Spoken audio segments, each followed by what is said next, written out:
السلام عليكم ورحمة الله وبركاته. الحمد لله وحده والصلاة والسلام على من لا نبي بعده.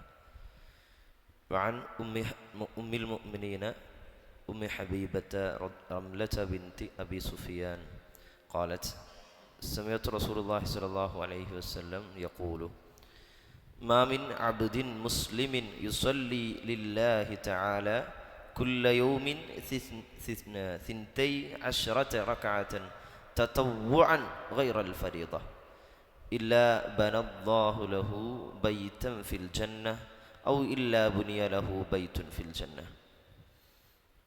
ഉമ്മുൽ മുഅ്മിനീൻ ഉമ്മി ഹബീബ റംല ബിൻത് അബി സുഫിയാൻ റളിയല്ലാഹു അൻഹയിൽ നിന്ന് നിവേദനം ചെയ്ത ഹദീസിൽ അവർ പറയാണ്, പ്രവാചകൻ സല്ലല്ലാഹു അലൈഹി വസല്ലമ പറയുന്നതായിട്ട് ഞാൻ കേട്ടിട്ടുണ്ട്.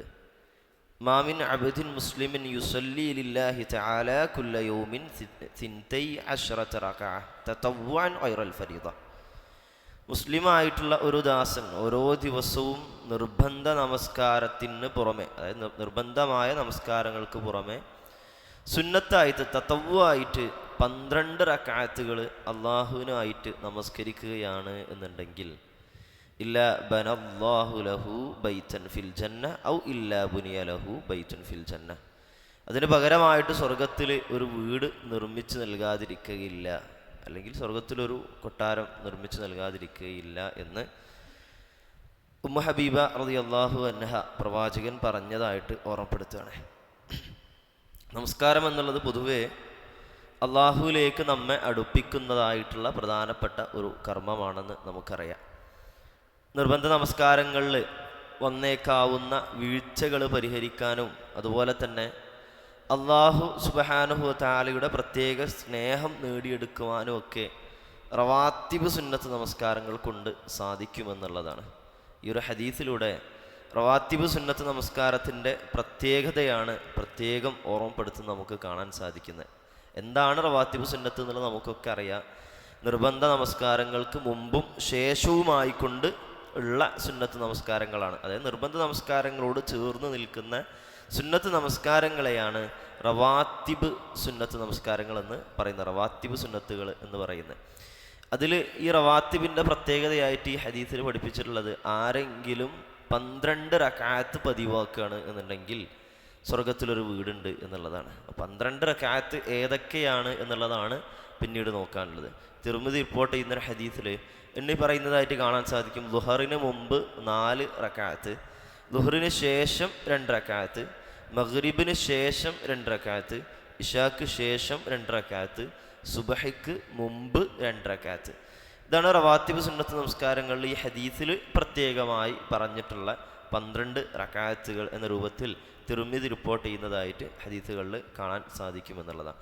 അപ്പോൾ ഇത് ചെയ്തു കഴിഞ്ഞാൽ നാളെ പരലോകത്ത് വെച്ചിട്ട് അള്ളാഹിൻ്റെ അടുക്കൽ വലിയൊരു വീട് തന്നെ സമ്മാനമായിട്ട്, അല്ലെങ്കിൽ ഒരു കൊട്ടാരം തന്നെ സമ്മാനമായിട്ട് നൽകപ്പെടും എന്ന് ഹദീസിൽ പഠിപ്പിക്കുക. മാത്രമല്ല, ഫർദ് സുന്നത്ത് നമസ്കാരങ്ങൾ നിർവഹിക്കുന്നതുകൊണ്ടുള്ള മറ്റൊരു മെച്ചമാണ്, നമ്മളൊക്കെ പലപ്പോഴും കേട്ടിട്ടുള്ള ഹദീസായിരിക്കും, ഫർദ് നമസ്കാരത്തിൻ്റെ വിചാരണ ചെയ്യുന്ന സാഹചര്യത്തിൽ വല്ല കുറവുകളുണ്ടെങ്കിൽ അവരിൽ വല്ല സുന്നത്ത് നമസ്കാരങ്ങളുണ്ടോ എന്ന് മലക്കുകളോട് ചോദിക്കുന്ന ഒരു രംഗം. അപ്പോൾ സുന്നത്ത് നമസ്കാരങ്ങളിൽ ഫർദ് നമസ്കാരങ്ങൾ വന്നു പോയേക്കാവുന്ന പോരായ്മകൾ, ന്യൂനതകൾ പരിഹരിക്കുവാൻ സുന്നത്ത് നമസ്കാരങ്ങൾ കൊണ്ട് സാധിക്കുമെന്നുള്ള, അപ്പം അങ്ങനൊരു മെച്ചം കൂടി ഈ സുന്നത്ത് നമസ്കാരങ്ങൾ കൊണ്ടുണ്ട്. മാത്രമല്ല, പ്രത്യേകിച്ച് സുബഹിക്ക് മുമ്പുള്ള 2 റക്അത്ത് പ്രവാചകൻ സല്ലല്ലാഹു അലൈഹി വസല്ലം പഠിപ്പിച്ചിട്ടുള്ള ഖൈറും മിനദ് ദുനിയ വമാ ഫീഹാന, ദുനിയാവിലുള്ളതും ദുനിയാവിനേക്കാളും അതിലുള്ളതിനേക്കാളും മഹത്തരമായിട്ടുള്ളതാണ് സുബ്ഹിക്ക് മുമ്പുള്ള 2 റക്അത്ത് സുന്നത്ത് നമസ്കാരം എന്നുള്ള. യാത്രയിൽ പോലും പ്രവാചകൻ ഒഴിവാക്കാത്തതായിട്ടുള്ള സുന്നത്ത് നമസ്കാരവും ഈ ഒരു സുബ്ഹിക്ക് മുമ്പുള്ള 2 റക്അത്ത് അതിൽ പഠിപ്പിക്കുന്നതായിട്ട് നമുക്ക് കാണാൻ സാധിക്കുമെന്നുള്ള. അതുപോലെ തന്നെ മറ്റൊരു ഹദീസിൽ കാണാൻ സാധിക്കും, ളുഹറിന് മുമ്പും ശേഷമുള്ള സുന്നത്തുകൾ, ആ സുന്നത്തുകൾ നിത്യമാക്കി കഴിഞ്ഞാൽ, അതായത് ളുഹറിന് മുമ്പുള്ള 4ഉം ശേഷം 4ഉം എന്നാണ് ആ ഹദീസിൽ അബൂദാവൂദ് തിർമിദി റിപ്പോർട്ട് ചെയ്യുന്ന ഹദീസിൽ കാണാൻ സാധിക്കുക. നിത്യമാക്കി കഴിഞ്ഞാൽ അള്ളാഹു അവനെ നരകത്തെ ഹറാമാക്കുന്നതാണ്. അതായത് നരകത്തെ അള്ളാഹു സുബ്ഹാനഹു വ തആല അവനെ നിഷിദ്ധമാക്കുന്ന ളുഹറിന് മുമ്പും ശേഷം 4 റക്അത്തുകൾ വീതം ഒരാൾ റവാത്തിബായിട്ട് നമസ്കരിക്കുകയാണ് എന്നുണ്ടെങ്കിൽ, അപ്പോൾ ഇത്തരത്തിൽ ഒരുപാട് പ്രത്യേകതകൾ, ഇതിനൊക്കെ പുറമെ അള്ളാഹുവുമായിട്ട് വല്ലാത്തൊരു അടുപ്പുണ്ടാക്കാൻ ഈ നമസ്കാരങ്ങളെ കൊണ്ടൊക്കെ സാധിക്കും. ജോയിലത്ത് ഖുർറത്ത് ഐനി ഫിസ്സല എന്ന് പ്രവാചകൻ സസ്സം പഠിപ്പിച്ചല്ല, എനിക്ക് കൺകുളിർമ നൽകുന്നത് സുന്നത്ത് നമസ്കാരങ്ങളിലൂടെയാണ് എന്ന് നബി സല്ലല്ലാഹു അലൈഹി വസല്ലം പഠിപ്പിച്ച ഹദീസുകളൊക്കെ നമ്മൾ ചേർത്ത് വായിക്കുമ്പോൾ സ്വാഭാവികമായിട്ടും ഇത്തരത്തിലുള്ള സുന്നത്ത് നമസ്കാരങ്ങളെ കൊണ്ട് ഒരുപാട് പ്രത്യേകതകളും മഹത്വങ്ങളും പ്രതിഫലങ്ങളും നേടിയെടുക്കാൻ സാധിക്കുമെന്നുള്ളതാണ്. ആ ഒരു ശ്രദ്ധയോട് കൂടിയിട്ട് നമ്മൾ റവാത്തിബ് സുന്നത്ത് നമസ്കാരങ്ങളെ തന്നെ കാണുക, പ്രത്യേകിച്ച് റവാത്തിബ് സുന്നത്ത് നമസ്കാരങ്ങൾക്ക് അതിൽ കൂടുതൽ പ്രാധാന്യം നൽകുകയും ചെയ്യുക. അതേപോലെ തന്നെ സാന്ദർഭികമായിട്ടൊരു കാര്യം കൂടി ഉറപ്പെടുത്താനുള്ളത്, വീടുകളിൽ വെച്ചിട്ട് ആണ് ഈ സുന്നത്ത് നമസ്കാരങ്ങൾ നിർവഹിക്കുന്നത് കൂടുതൽ പുണ്യകരമായിട്ടുള്ളത് എന്നുകൂടി നമ്മൾ മനസ്സിലാക്കുക. അത്തരത്തിലുള്ള സുന്നത്തുകളെ യഥാവിധി ജീവിതത്തിലേക്ക് കൊണ്ടുവരാനും ആ പ്രതിഫലം നേടിയെടുക്കാനും ഒക്കെ അള്ളാഹു സുബ്ഹാനഹു വ തആല നമുക്കും നമ്മുടെ പ്രിയപ്പെട്ടവർക്കൊക്കെ തൗഫീക്ക് നൽകി അനുഗ്രഹിക്കുമാറാകട്ടെ. റമദാനിൻ്റെ പകുതി പിന്നിടുമ്പോൾ അള്ളാഹു സുബ്ഹാനഹു വ തആല നമ്മിൽ നിന്നും നാം ചെയ്തിട്ടുള്ള നോമ്പുകളും രാത്രി നമസ്കാരങ്ങളും സ്വതക്കകളും മറ്റു പല ഖുർആൻ പാരായണങ്ങളും മറ്റു അമലുകളും ഒക്കെയും തന്നെ അതിലുള്ള ചെറുതും വലുതുമായ ന്യൂനതകൾ വിട്ടുപുറത്ത് മാപ്പാക്കിക്കൊണ്ട് സ്വാലിഹായ അമലുകളായി നമ്മിൽ നിന്നും സ്വീകരിച്ച് അനുഗ്രഹിക്കുമാറാകട്ടെ.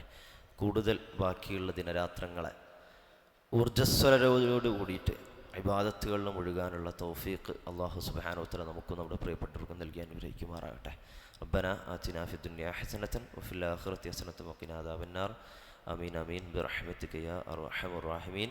അസ്സലാമു അലൈക്കും വറഹ്മത്തുള്ളാഹി വബറകാതുഹു.